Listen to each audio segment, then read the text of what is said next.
everybody, Liah here. Today we are doing our traditional annual sunscreen roundup series, but with a special guest, Ramon. When you want to buy a sunscreen, you hit up Ramon because Ramon knows everything about sunscreen. He gives the best recommendations. So welcome to my channel, Ramon. Thank you. Hi, I'm Ramon. I'm a cosmetic chemist, but as Liah mentioned, fundamentally, I'm just a sunscreen stan down. I've loved sunscreen for so long, and actually, I got my interest in sunscreen from watching Liah's channel back in the day.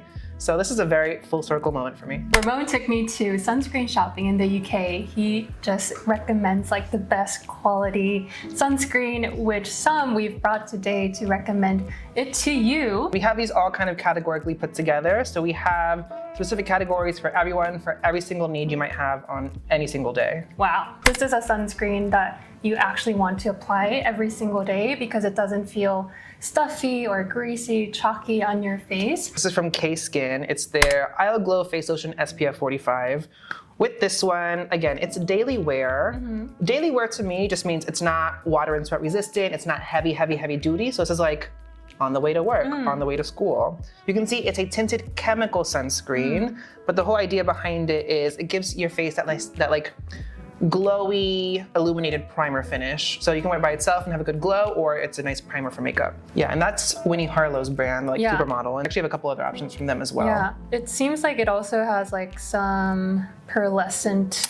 Yeah, so that's the glow. It's from Effect Pigment or Interference Pigment, which basically just helps to bounce off the light and give that pearlescent effect like Liah mentioned. The main active behind it though is they use a lot of like algae-derived ingredients. Oh, no way. Which really help to just like hydrate the skin, give some extra protection. Okay, moving on to my pick is Skin Food Berry Moisturizing Sunscreen. And this is probably one of the best Korean sunscreen formulas that I've tried. And it's also really popular among Koreans right now because I believe Director Pai, another Korean YouTuber who always reviews, 뽑았습니다. SPF PA 지수는 본임상 확인을 했습니다. 오일리하지 않으면서 가벼운 정도의 유기자차 조합. have chosen this as one of her top picks in 2024, actually 2023. So I got it. She did not disappoint. The product formula is beautiful. It's just like, it's silky, it glides just effortlessly, and it has that really lightweight, milky, fluidy texture that a lot of people with oily skin would also appreciate. And this is also SPF 50, you know, PA4 pluses, made with great berry extracts coming from blueberries and goji berries. So I've been really enjoying this from all Korean sunscreen formulas. But of course, this is also from Komar. Yes. Liah pulled this out and I was actually very gagged to see Skin Food here because I feel like I haven't seen anyone talk about this. Yeah, this is definitely not the beauty of the sun formula. Correct. Oh, that looks really nice. This is so nice, and also has polysilicone 15, one of the UV filters in it that I really like. That is not FDA approved, unfortunately, but it was in our old Vita Sun formula, which I really liked. So it's gonna give you that beautiful kind of like evenly coated sheen. And then of course I had to, you know, include my baby, our Vita Sun SPF 40. It is US FDA compliant. So we're using 4 different filters that are allowed here at the stateside. But as you can see, the product itself is still super lightweight and very milky. And I love applying this when I am wearing foundation. Whenever I need like that really even finish or canvas underneath makeup, the subtle glow on my entire face. I feel like nowadays a lot of people are using like the niacinamide dewdrops from Glow Recipe to provide that beautiful kind of lit from within glow. I feel like Vita Sun does provide that with a very subtle glow, like enhance from within type of look. So I am obviously going to be biased, but it has great, you know, great texture, great finish, but also great amount of antioxidant in it using the beetroot extract. So it's gonna prolong the wear of the UV filters, protecting your skin from the external daily stressors. So a great everyday sunscreen that is very comfortable to wear. Yeah, and I was telling Leah, this is a really good all-in-one lazy sunscreen basically, where with the beetroot and other antioxidants, you're getting the serum plus the protection and the sunscreen. So if you just want one product and you're out the door, this is one of those types of sunscreens. And then I see one of the newest launches here. Yeah, this is from Beauty of Joe Sun. So this is their Relief Sun Aqua Fresh. This just launched, I think within the last month. I always get early access to their sunscreens though. This is one actually I talked to them about ages ago. Yeah? Because I'm like, I love the original Relief Sun, but some people find that to be a little bit glowier. It's very moisturizing. It is. Still lightweight, but very moisturizing. And then it has a Tenosorb M in there, and that's the insoluble chemical filter. So it's not going to dissolve, so therefore it can leave a white cast on deeper skin tones. Oh, really? This is stunning. Yeah? Bias aside, objectively, the finish and texture of this are really, really nice. This basically gives that glow that you get from Beat the Sun in a more oily skin friendly. It really is aqua fresh.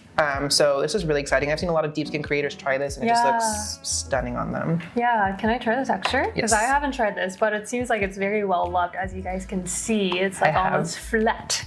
But like the minute that this was launched, it kind of reminded me of those like Japanese sunscreens. Yeah. Like the Aqua Drop, like Biore. Biore. Yeah, so I was wondering if it was similar to that. It does give that vibe, I will say, and it's alcohol free. I believe it's also niacinamide free, don't quote me on that one. So if you have sensitivity to alcohol and niacinamide, gorgeous, gorgeous, gorgeous option. So what's the controversy around niacinamide nowadays? Why are people like hating it or loving it? I think people just, the big thing is I think people like to jump on a bandwagon and there might not be a true sensitivity to it, but they're like, well, everyone's saying it now. I do find my skin tends to be irritated if I use something with it, so that could be one thing.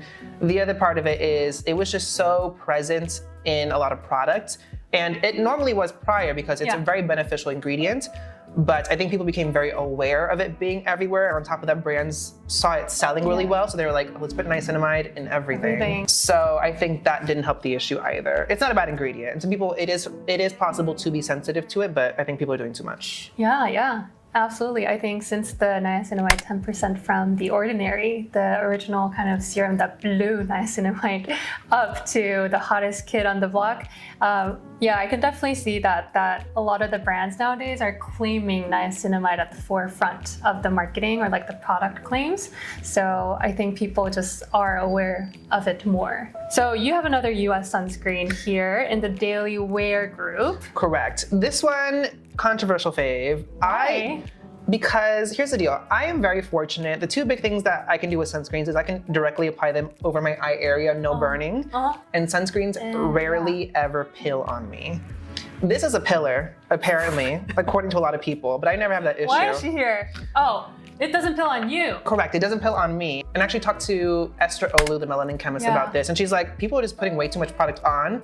So when you have too much product over a surface area, you're increasing the likelihood of pilling. And that's like 17 serums, 5 toners, like 4 moisturizers and sunscreen on top of it. Like, you don't have to do all that. The main appeal of this is that it's just a really lightweight gel. Oh, wow. Compared to all of these, this is only SPF 30. And again, the reason why it's daily wear is because it's not water and sweat resistant. But like a simple lightweight gel option, melts in really quick.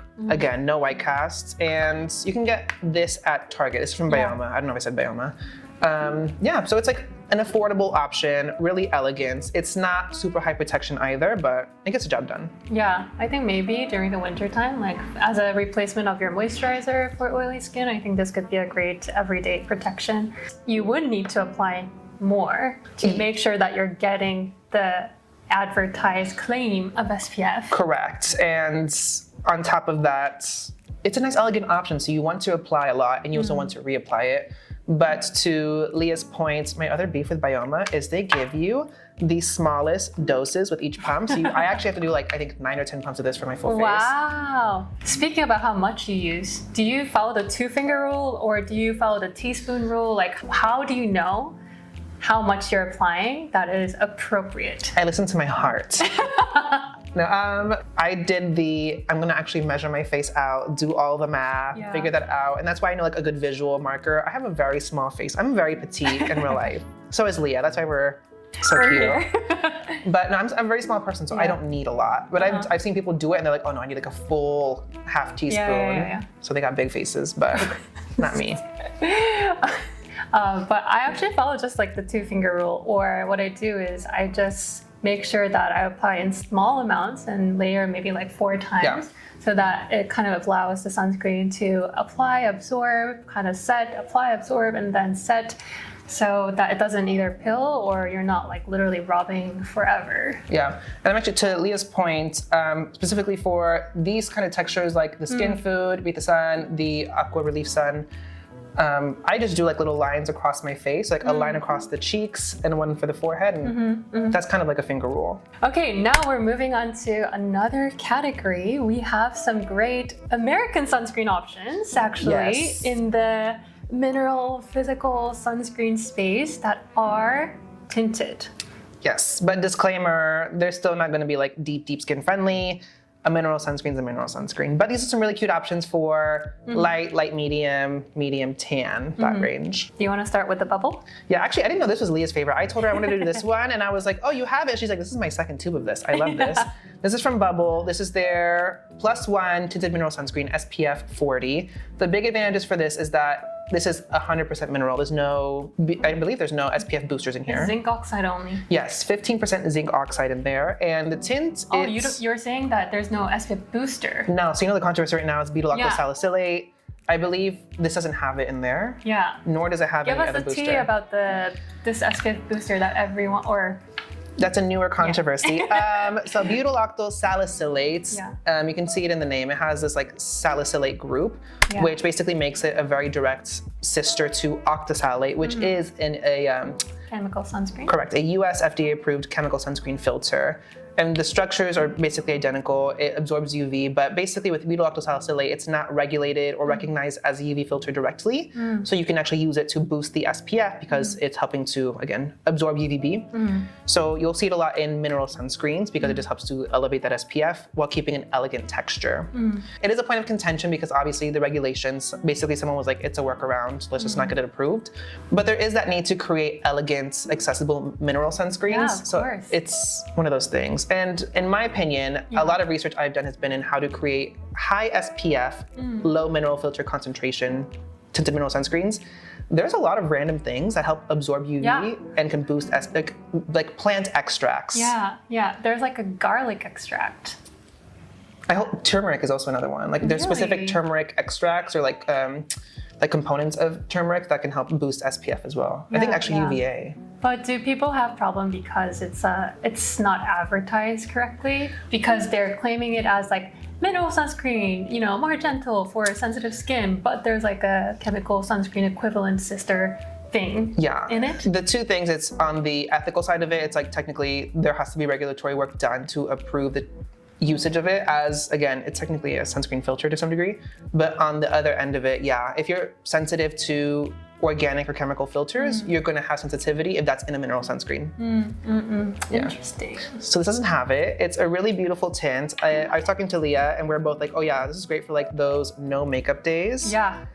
It leaves a natural to glowy finish on me. Having oily skin, I will powder this, but yeah, the tint is really nice. I love that this is also like an oil and water formula. Yeah. Would you agree? This doesn't feel silicone-y. Correct. Yeah, it doesn't feel silicone-y. It kind of feels like a moisturizer with some tint, like a tinted moisturizer.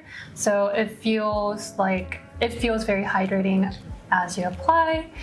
So it's not gonna feel stuffy at all, or it's not gonna feel like the chalky traditional mineral sunscreen at all, using 15% zinc oxide here. Yeah, so for the Bubble, there's only one shade, so. Yeah, that's the unfortunate thing, but they should do a darker shade of this because the formula for this is stunning, but then something I get asked a lot is why you don't see a lot of deeper tint, and it's because basically there's 15% white pigment in this. And granted, out of zinc and titanium, zinc has a lower refraction index, meaning it isn't as white, so it's actually better for more inclusive shades. But basically you have to counter 15% of white pigment with other iron oxides to get any sort of skin color. So to get a really rich dark skin color that does look realistic still, you just have to put so much pigment in there. Are there any sunscreen brands that have tinted mineral sunscreens for like deep dark skin? The three I can think of, Neutrogena did launch a handful of, I forgot what they're called, We'll put them on screen. They have deeper shades. It's just a very, very, very glowy formula. Like very glowy. So it looks just kind of like you put like oil on your face. The other two, obviously, Fenty just launched their Hydra Visor as well as Tower 28. Hydra Visor is tinted? Yes, it's Hydra Visor Hues. So they came out with, it's I think, what, 13 shades of, it's really broad. That's amazing. Yeah, but they're SPF 30 only. And I think Tower 28 as well, but I've seen them both look great on deeper skin tones. Let's move on to the next tinted sunscreen that I brought, and I've been using it this year actually. When I ran out of the bubble tinted sunscreen, In Beauty sent me this Mineral Sun Glow Broad Spectrum SPF 43, so 3 more than the bubble one. This one has 2 shades actually, fair to medium, and then medium to dark. I haven't tried obviously the medium to dark one, but the fair to medium shade actually does suit me very, very well, so it blends in very nicely. This says it is a glowy finish, but I think a lot of the mineral sunscreens it tends to set as a dry or like matte finish. So for me, it doesn't leave too much of a glow that's like overwhelming or overpowering, but it does have mica. So if you are not a fan of those like pearlescent sheen or glow or glitters or mica powders on your face, you're not gonna like this. But for me, it's like a very comfortable everyday wear type of tinted mineral sunscreen that you can wear if you're not wearing foundation. Fabulous formula that has a little bit of a higher protection than bubble. So I've been really enjoying this summer. All right, we have Dream Beam from Kosas. Yeah, this is one of my favorites, and they actually have, this is the original shade, the like peach cover. They have their darker shade, which has more of like a, like a bronzy, like metallic cover. But these are both mineral tinted sunscreens. They also have boosters in them, but I forgot what they are. And I say darker just because it really isn't darker. Maybe it's like a different undertone, but both of these on me, I could make them work. But I've had people be like the slightest neutral cast is on you. Yeah. So yeah, this one has 21.7% zinc oxide though. That's generous. Yeah, it's a lot. And it's SPF 40. And these are also, I believe, 80-minute water and sweat resistance. That's great. That's really exciting. I like these because they're like a really light, thin texture. You can see on my skin tone, it's like a little bit neutral, cool. But they also dry down pretty matte. There is, like Liah mentioned earlier, just like the slightest amount of like mica or shimmer reflective pigment in there. Oh, really? Yeah, like the slightest amount.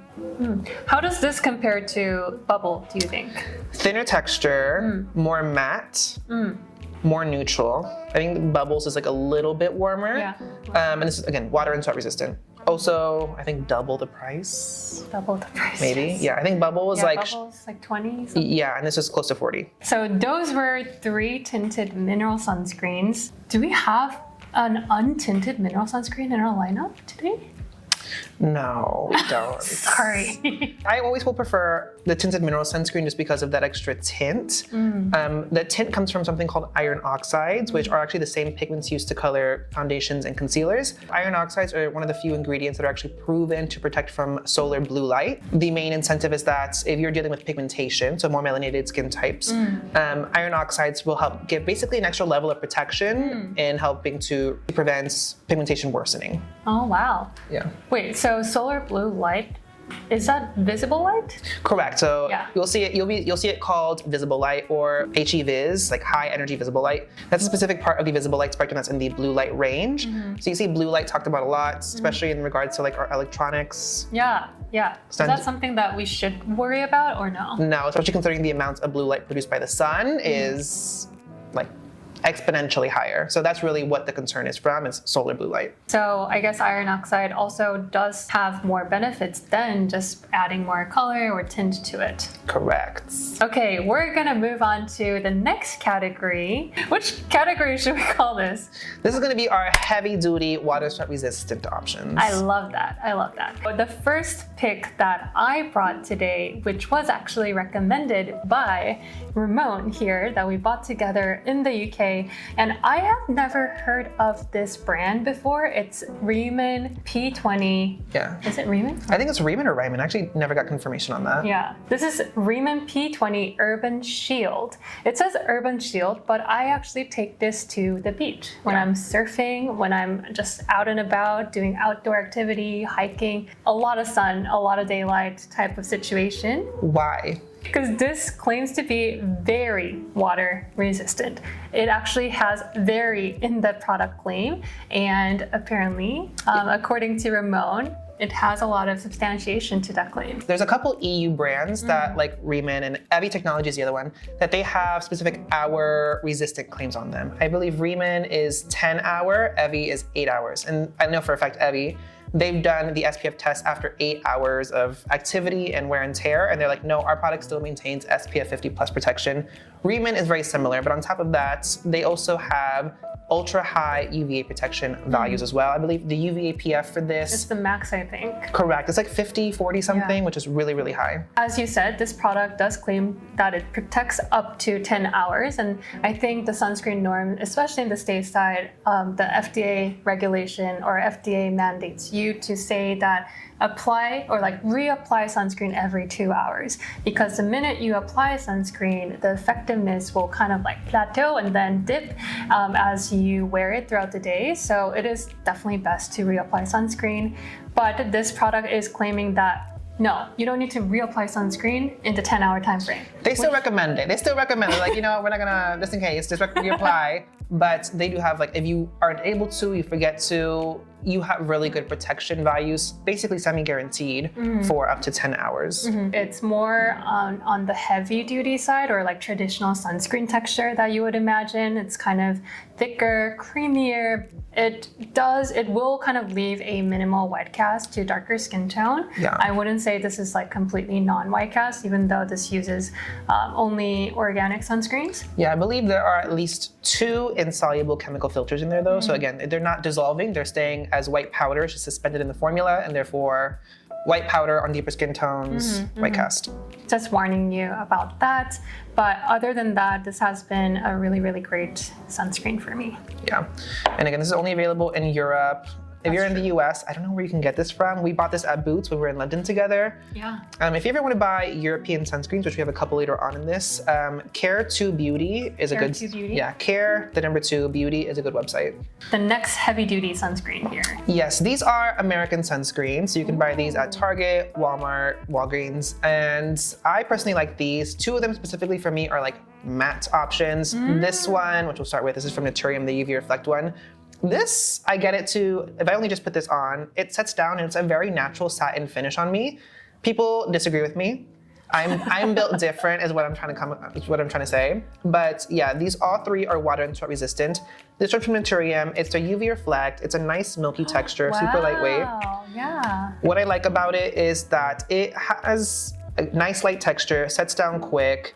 It's white cast free, but also there's specific antioxidant protection to just help boost your protection throughout the day as well. I believe 40 minutes water resistant and sweat resistant. I like this under makeup. It's really, really nice. It gives the same kind of vibe as like a silicone primer feel without feeling very silicone-y. Yeah, I just think it's really elegant. This next one, this for me is like amazing, affordable. I believe on some occasions you can get this at Walmart for like $8 or $10 from Banana Boat. That's so cheap. And that's for 88 mil. Oh, wow. This is their lightest air face. I'm saying that because there's a body version. I haven't tried the body version. Everyone says it's the same formula. I'm not gonna speak on that, but face. Okay. This one's SPF 50 plus, broad spectrum. This one's 80-minute water and sweat resistant. This one is more of a traditional like lotion cream texture. So if you like to feel your sunscreen on your face, which I mean, but it's as light as air. It is.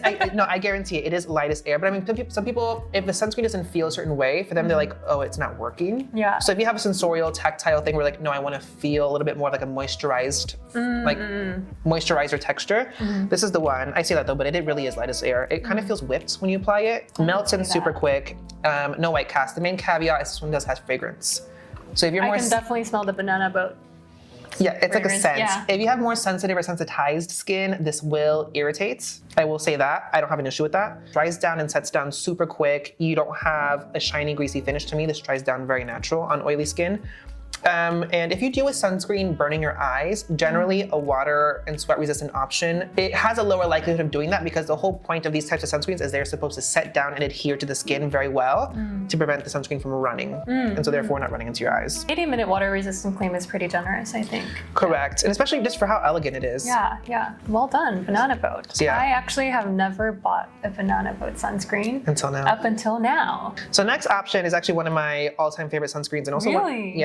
It's one of my favorite launches of this last year as well. It's from Sunbum, their Daily Gel SPF 50. This, and I've talked about this in my content. You know that like Supergoop Unseen sunscreen vibe? Yeah. Similar family of texture and finish. This just got the texture and the finish like more finessed for a better price point as well. Wow. Silicone gel texture. Oh yeah, it's like a completely transparent. So it's gel. clear. Yeah. You know, it really does give like that primer finish. So on that end, if you have a sensorial issue where like high silicone, dimethicone feel bothers you, this has that, but to me it has more structure to the formula to give it more of that gel vibe. Yeah, but it dries down like matte. Perfect for priming. Wow, it definitely feels like that primer. Yeah, but this one's 80-minute water and sweat resistant as well. This has a traditional like vanilla coconutty Sunbum smell. It's like very traditional to their products, but I think much more subdued. Interesting. Have you tried the Trader Joe's Unseen Sunscreen dupe? I actually did a whole roster ranking like Supergoop dupes. Yeah. And to me, this one was #1. Trader Joe's one. It is water and sweat resistant. It's only $8, but to me, it's one of those like, oh, this feels like it's only $8. Oh, really? Yeah, it gets the job done, but this gives me that sensorial, like, elegance. It's more plush, more velvety. Yeah, I think these categories will definitely take care of you when you're going out to the beach or you need a stronger water-resistant sunscreen. My one caveat to that is we're going to transition into a next category, but this next sunscreen actually bridges the gap between both of those worlds. Ooh. Yeah, so we just did heavy-duty water and sweat resistant. The next category is going to be matte, oily skin friendly, but this next product actually kind of lives in both of those worlds. This is one of my top holy grails, and I told Liah when she was in London, Liah, you need to try this. This is my bottle. Yeah, this is hers. But this is from you. Did you get a chance to use this? Yeah. What are your thoughts on it? I love it. The only thing is it pills on me. See, and that never happens to me. How? Because I only wear 2 layers, like a serum and a moisturizer, and then this. It's the moisturizer. It's a moisturizer? It's always the moisturizer. Yeah, that's my trick. I just never wear moisturizer because I have very oily skin, and sunscreen is literally a moisturizer with UV filters incorporated into the formula. Yeah. For like the simplest way of explaining that. So for me, like these just get the job done in terms of moisturizing. So I think avoiding that step, if you tend to pill, just get a sunscreen that like moisturizes you adequately for your skin's needs. That's all you need. This is a Eucerin Oil Control Dry Touch SPF 50+.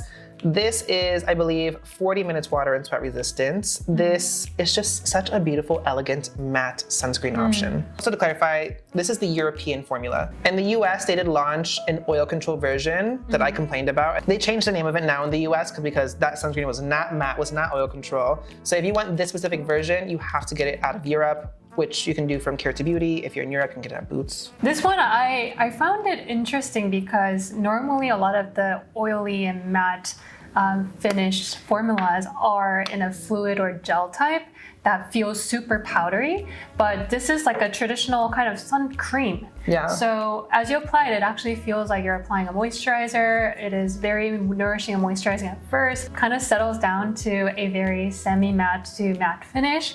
So definitely can feel the oil control property throughout the day. If you have really extremely shiny, oily skin, I think this will take care of you throughout the day. But I like that it doesn't have that kind of like instantly drying feeling. There is alcohol in there. That's part of the reason why it does set down and why it is such a good oily skin formula. I mean, I love alcohol in a sunscreen. I think people are always like, oh, it has alcohol, but they don't factor in like the humectants, the occlusives, the film formers in a sunscreen that basically counteracts any negative impact of alcohol. And then in terms of white cast for this, Julian Sass, who's also a content creator, he has very deep skin. He loves this as well. I've seen him wear this. It looks amazing on him. So white cast free. Amazing, amazing. Yeah. We have another sunscreen for oily, acne-prone skin. Correct. So these are also from Europe. They're both from Garnier. And basically, these are not sisters, they're twins. Really? Correct. And there's been like a little bit of a, not controversy, but people who actually have tried these are like, These are they're literally the same formula. So this is from Garnier Ambre Solaire. This is the Garnier Sunscreen brand. And this one is from Garnier. This one's just from Garnier. This is their skincare brand. But both of them are basically the same exact formula. The active claims behind these are based around a small amount of salicylic acid plus niacinamide. They're both these like very lightweight, like milky milk. texture. Yes, they set down super quick. I'm talking like within seconds. And they're like matte. They're very, very, very matte. Both of them have alcohol. I also believe both of them have a small amount of fragrance. So if you have very sensitive skin, they might irritate. Alicia Lardy, who is another skincare creator of ours, she's like a black skincare professional from the UK. She loves these as well. So no white cast on darker skin tones based off her application. But yeah, they're like really milky and lightweight. It's just so weird to me that they basically launched the same sunscreen in 2 different packagings. Is the VHA in sunscreen, is it any meaningful? Ooh, this is a point of contention because, okay, so BHA is salicylic acid. Both of these have salicylic acid at small concentrations. Salicylic acid in small concentrations in daily use can have its benefits just for oiliness, maybe some redness, maybe some blemish-prone skin concerns. But salicylic acid obviously has that salicylic in the name. A couple UV filters, like octasalate, for example, live in the same family, live in the same world. And I believe there are some studies to indicate there is a benefit in terms of skin protection in using salicylic acid. Oh, interesting. I'm not making any of those claims. I didn't say anything. I'm just saying it could be. But as we know, salicylic acid doesn't have any actual like UV claims behind it. Like there's not an outward claim saying that. But I believe some studies have found. Interesting. And that's all I'll say on that. Okay. All right, so that was for oily acne-prone skin. I think you will definitely benefit from also the addition of niacinamide if you are not allergic to it or not sensitive to it. Correct. So these are going to be great options to regulate the shininess throughout the day. I can immediately feel that kind of like powderiness or the matteness of the product. So if you are on a hunt for extremely matte finish, I think these 2 would be a great option. Like actually these 3 are the most insanely elegant options in terms of you just take them, you could slap them on really sloppily. Yeah. They set down very easy and they're very matte. So especially for like the men in your life, these are really good options in my opinion. Yeah, because I feel like men, they just like, I don't want to feel it, I don't want to see it, as low maintenance as possible. Yeah. And like these 2 set down in like seconds. Yeah. All right, so we're moving on to a reapplication sunscreen. This is a product that I love so much that was created by Ramon in collaboration with Joseon Minya, Beauty of Joseon. Just a minion what? Joseon Minya is their actual Korean name. I didn't know that. Okay, I just learned something. This is a collaboration I did with Beauty of Joseon. It's a matte sun stick. And basically, my whole purpose with working on this with them was people are so not afraid of sunscreen or against sunscreen, but there's a lot of factors, especially when it comes to reapplying sunscreen, that's a big deterrent. And so I made the sun stick. There's been a lot of contention recently about How much is enough? How much is enough? Are they even a legitimate concern, or are they a legitimate source of UV protection? My Sunstick, it's my child, it's my baby. Of course, I'm going to defend my child. But I've done videos kind of showcasing this compared to other Sunsticks, and I did 4 to 5 swipes over my face, and that actually got me above what I need normally for sunscreen application for my face. I will say not all Sunsticks are made the same. When you swipe a product, a lot of factors go into how much of that product deposits on the skin, such as the waxes and whatnot that give it structure, but also as well as the emollients help to plasticize or make those waxes softer. And so you have a good balance of those in a product to give you a good structure, a nice hard stick, but that you want to make sure it gets enough product on the face. And I mean, I helped develop this, okay? So it was developed well, but not all Sunsticks are made the same, so not all Sunsticks are gonna deposit the same amount. But I still think reapplication is reapplication. And if you can encourage someone to reapply, that is one small step in the right direction, in my opinion. But I also like to use this, fun fact, for like the back of my hands when I'm driving. That's amazing. It's mess-free, it's not greasy. Yeah. So one beef that I have with any Sunsticks that I've tried, they are very oily. They tend to be almost like a lip balm on your face. So that's something that I can't really stand. So that's why I never actually reach for sun sticks unless I have to rub it on my body after like swimming or something. But this product is the only one that I can comfortably apply on my face because it doesn't give me that like lip balminess all over my face. It actually feels, as you saw, like there's no like shininess or glow to it because this is also made for oily skin in mind. Correct. Yeah, so it gives that like beautiful kind of like powdery finish, but it's very comfortable on your skin. So I've been really enjoying this. I wanted specific actives in there that could give more benefit beyond just like this is a sun stick. And we had to take those out because during the development process, I was like, I need it more matte. And they're like, you have oil soluble actives in here that are making it oilier. So we took those out, and to Liah's point, it's powder because there's a lot of powder mattifiers in there, but if you have deeper skin, those powder mattifiers can leave a white cast if you don't rub it in afterwards. And part of the incentive of a sun stick is you don't have to rub it necessarily. So that is something to note. I will be very transparent about that. It's not the most white cast free on very deep skin. For those who are worried about sunscreen or like protecting your lips from the UV rays, we have some options. Correct. I love lip products. I love a lip gloss. And so I have two options here that are basically for anyone. So I have one from Naked Sundays. This is their SPF Glow and Go Lip Oil. And this is completely clear. They might have colors in this. I'm not entirely sure. But yeah, it's an SPF lip oil. I'm wearing it right now.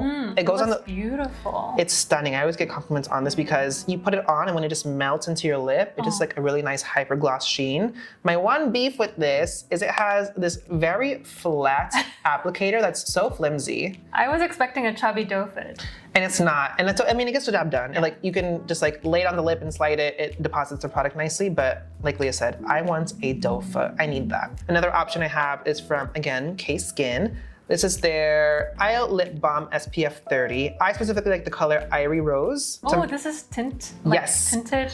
Correct. So if you like, I'll put some on the back of my hand. Oh. If you love a good tint, these have some gorgeous colors from like very deep berry to this to lighter. This is my like perfect nude.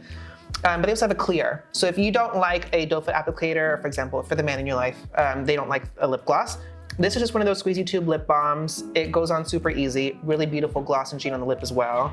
Lower protection value, but any protection for the lip is beneficial, as well as the fact that you can just frequently reapply when needed. I have one question about SPF lip balms or SPF lip products. I do not apply them actually because I'm scared that I'm gonna just like inhale and eat all the SPF filters. And you know how like in the US at least, there's a lot of fear mongering around chemical sunscreens being found in our bloodstreams, whatever. So is it logical to still use SPF lip balms? The two things with that is the same filters used in the US are being used internationally. Yeah. So even in Europe, in those lip balms, they're going to be using the avobenzone, the octisalate, for example. Avobenzone is one of the best UVA filters we have, period, and that's why it's used internationally in all countries. Concepts, these concerns are taken into account, and that's why you're able to use these UV filters in lip products because they've been deemed as safe, even if consumed. Okay, no, I should not be scared of applying SPF lip balms, and I really like this color. It's a stunning color. Like, yeah, it looks so good on my lips too. And if, for example, you don't like to use a sunscreen lip product because of the taste, which that's actually due to one specific UV filter, brands like Supergoop have really cute mineral-only lip products that are also non-tinted and tinted, so that you can use a mineral lip product as well. So zinc oxide and titanium dioxide? I believe so, yeah. Yeah. Thank you so much, Ramon, for making a special guest appearance today and sharing everything, all your wisdom and knowledge about sunscreen. As I always say to you guys, the best sunscreen at the end of the day is the one that you are excited to apply, that you want to apply liberally, 2 fingers lengths or however much that you think is appropriate for your skin surface. That's the one that you should go with. And if you do have any favorite sunscreen of the year, please comment them down below in the comment box. I would love to find out more, and I would love to try more sunscreens and recommend them to you guys. And any parting notes? Wear your sunscreen. Wear it every day. Awesome. Thank you so much, everybody. Bye.